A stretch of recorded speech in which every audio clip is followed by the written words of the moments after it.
This scene deals with the subject many fathers find so difficult.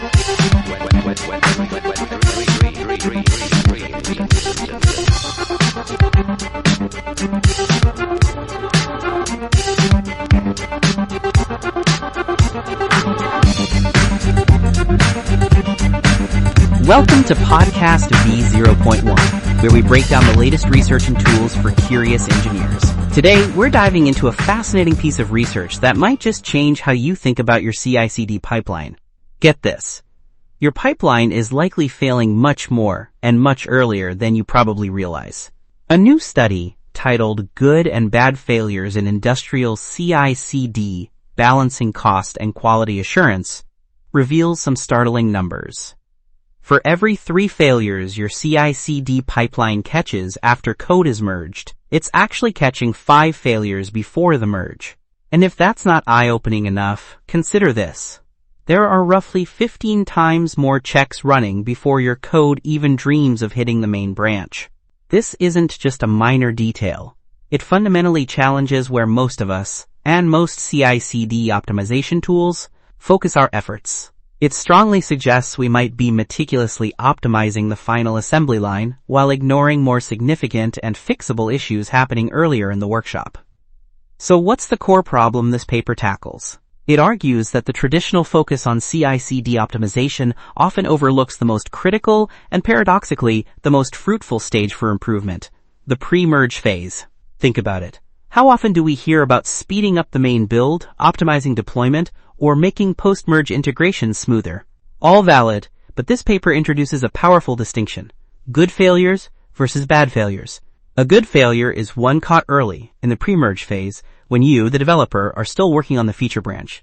These are cheap to fix, low risk, and actually a sign of effective quality assurance. A bad failure, on the other hand, is one that slips through and gets caught late, post-merge, or even worse, post-release.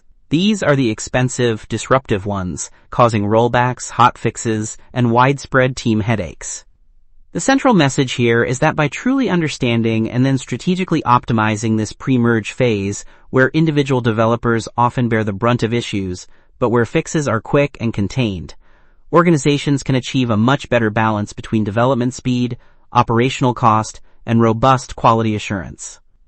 It's not just about chasing faster build times after code submission.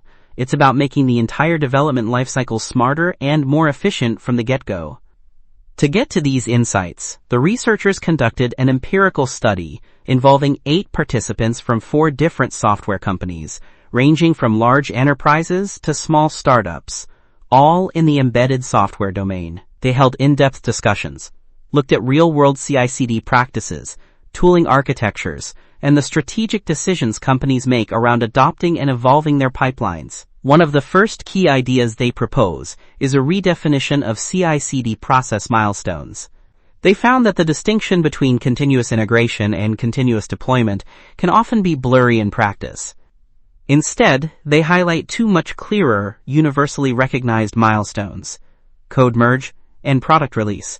These act as more practical delimiters, creating 3 distinct phases: the pre-merge phase, the post-merge but pre-release phase, and the post-release phase. This reframing is crucial because the dynamics, responsibilities, and impact of failures change dramatically across these phases. In the pre-merge phase, the responsibility for fixing issues typically falls squarely on the individual developer.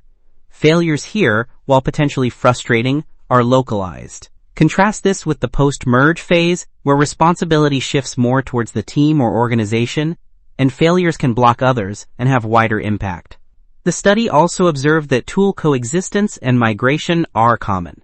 While newer tools like GitHub Actions are gaining traction, good old Jenkins remains widely used across all participating companies. Its flexibility, extensive plugin ecosystem, and ease of integration, especially for research trials on new CI techniques, keep it relevant. This suggests that newer, more streamlined tools might not yet fully address all the complex needs of every company, particularly around customizability for experimentation. Now, let's get to the really juicy quantitative data. Analyzing CI/CD job execution data from 2024 at one company, the researchers found that the failure rate of pre-merge checks compared to post-merge checks is 5 to 3. So for every 3 failures found after a merge, there are 5 found before it.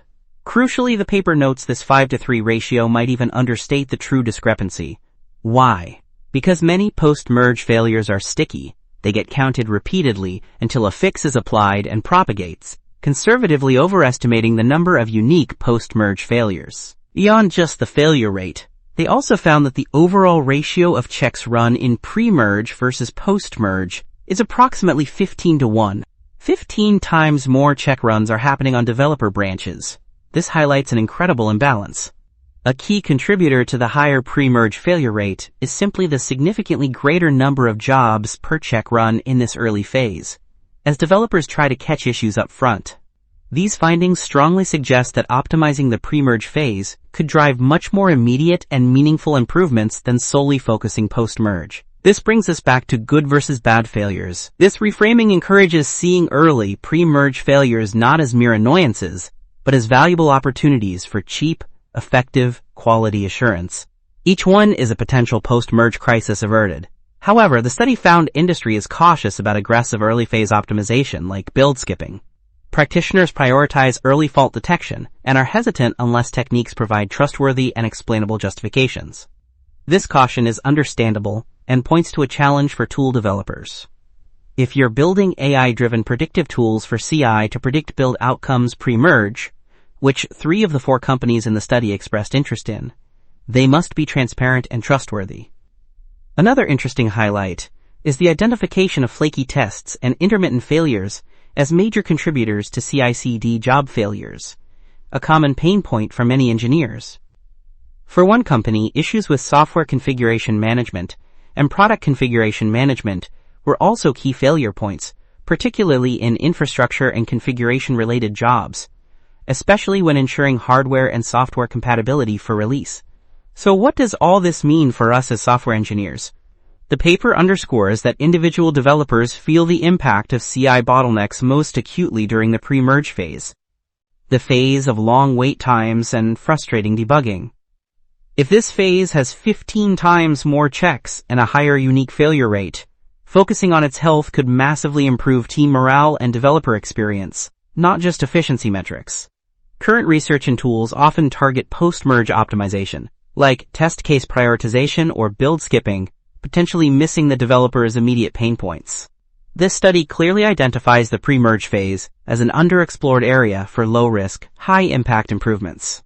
Imagine tools predicting build outcomes before you push, or smarter debugging for common pre-merge failures like flaky tests.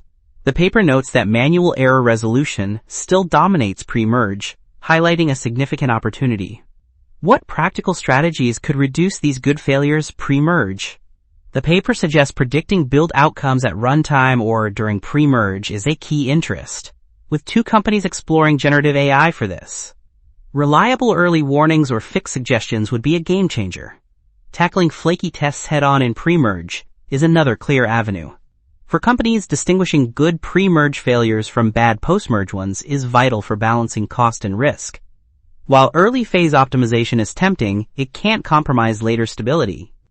The paper mentions history-based analysis using tools like Bazel, which is known for its advanced caching and dependency tracking, to validate commits efficiently, though these often operate post-merge. The challenge is bringing this intelligence earlier, in a trusted way. For researchers, this study is a call to action. Much current CI/CD research focuses on post-merge aspects, like shortening build times or fault detection. This paper argues for a shift. There's an underexplored opportunity to enhance developer efficiency and software quality by focusing on the pre-merge phase, predicting failures and assisting developers before code is merged or even committed.